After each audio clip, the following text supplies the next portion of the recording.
how Alexis Mac Allister would fit in Ten Hag's Manchester United. World Cup winning defensive midfield metronome has been linked with a move to Old Trafford. Today we're going to take a look at where he would play for United, what he would bring to the team, and also would the move make sense. Of course, if you are new around here, hit that subscribe button, but let's dive in straight into the tactics. Manchester United have largely played a 4-2-3-1 this season, with Casemiro and Christian Eriksen anchoring the midfield. Injuries, of course, Erik to reshuffle the pack. Today we're going to look at the impact of Mac Allister in the Manchester United team. For me, he'd come in the number 6 position next to Casemiro, anchoring that midfield line. In terms of a profile, Mac Allister is a wonderful footballer, capable of receiving with his back to goal on the half turn, playing one touch to break the lines, or even playing one touch to play forward to a teammate. He's a player that's developed in the Premier League, first under Graham Potter, now under Roberto De Zerbi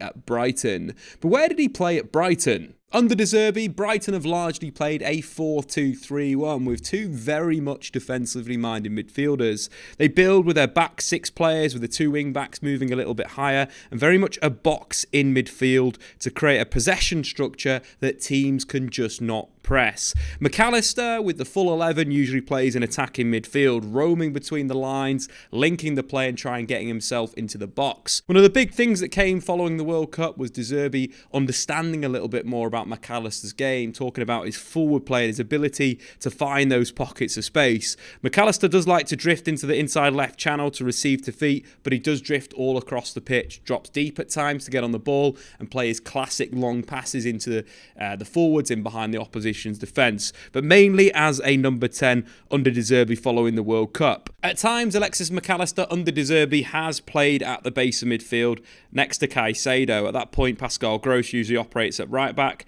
and either Adam Lallana or Enciso comes into attacking midfield, creating that Brighton box in midfield with the 2 wingers super high. I really like Mac Allister from this position. It allows him to get on the ball in those deep areas a lot more. Not only can he play those passes, progressing the play out wide as the fullbacks move inside and open up that lane, but he also can play one touch really well, which allows Brighton to really open up any pressing structure that's going to try and force them into the long ball. You know, the likes of Dunk combining with Caicedo to link with Mac Allister straight through Brighton into the attacking third, which is absolutely beautiful. But where would he fit in at Manchester United? Let's go back to that question. As we mentioned before, Manchester United have largely lined up in a 4-2-3-1 defensive structure. In recent weeks, though, the shape has slightly changed, with Christian Eriksen moving to number 10, with Bruno Fernandes, Diogo Dalot operating as a left-back on the inside, and Manchester United building in a 3-2 structure. Of course, there's fluidity in the forward line, and there's fluidity in attacking midfield in terms of positional rotation, with the likes of Christian Eriksen at times dropping deep as a half-back to get on the ball, and Aaron Wan-Bissaka pushing up into the final third. But the role very much of Manchester United's number 8 is, of course, to get into the final third. Christian Eriksen spends a lot of his time in between the lines in those dangerous areas, allowing to get him on the ball and really be a creative force. And I think that's an interesting thing with Mac Allister, where he would come into the 11, because first and foremost, I think his best position is as this double number 6. In a way, it'd be a little bit more like Erik ten Hag's Ajax with Frankie de Jong and Lasse Schöne, 2 very much defensively minded midfielders, with the fullbacks moving inside higher up the pitch to get involved in the attacking play. This would allow United to kind of create that, box at the back to play through and break that first line. I think that's been one of Man United's biggest problems this season in the Premier League, is having a build-up player, a player that can receive under pressure, be very, very comfortable in terms of his little ability to dribble, his ability to play through. Mac Allister would be absolutely that. Not only has he got the quality to play one touch, but his technique allows him to be very, very good under pressure, receiving to feet and playing forward. Of course, he has played that more attacking role as he did for Argentina, as De Zerbi has moved him to number 10, but I wouldn't say Mac Allister would really come in and play number 10 with Bruno deep. I don't think he's quite got the right profile for Manchester United in that position. Yes, he's got the ability to receive in between the lines with his good first touch and his real spatial awareness to find the space in those areas. But I think for me, it's more like I like him on the ball. I like him in the deep areas. I like him getting involved in the combination play, the 1-2s, which for me would sort of describe a player that's going to start deeper versus a player that's going to start higher. United probably need an 8 that's an attacking midfielder versus an 8 that's a defensive midfielder like Alexis Mac Allister. So the signing's an interesting one. You know, Brighton reportedly want around £50 million for Mac Allister. For me, Brighton have got the 2 best young defensive midfielders in the Premier League in Moises Caicedo and, of course, Alexis Mac Allister. 2 players that are very comfortable at playing at the base of midfield as well as playing high. In the recent Premier League game against Chelsea, Alexis Mac Allister actually started in the number 10 position, and then after the injury, of course, and Pascal Gross moving to right back with Joel Veltman going off, he moved into a deeper position. I actually preferred his performance in that deeper position versus him playing high. In the game, he had 5 shots, created 2 chances, completed 2 out of his 2 dribbles, 2 key passes in there, but it was on the ball where I thought he was really good. Some really good passing moves through Chelsea to get Brighton into that final third, and we can see that kind of, you know, the deep heat map that he's got, but also in the opponent's half.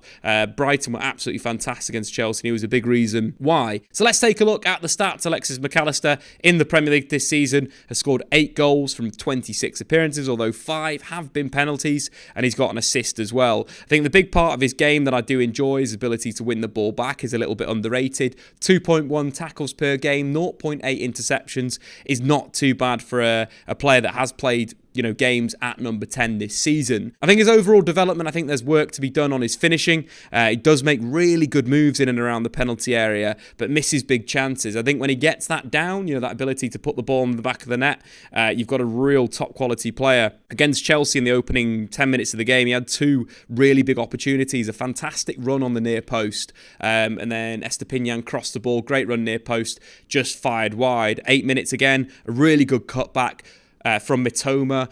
Nice little pocket of space in the penalty area, away from the Chelsea defenders, but fired the shot wide. That's the next part of his development, is putting the ball in the back of the net at a consistent basis.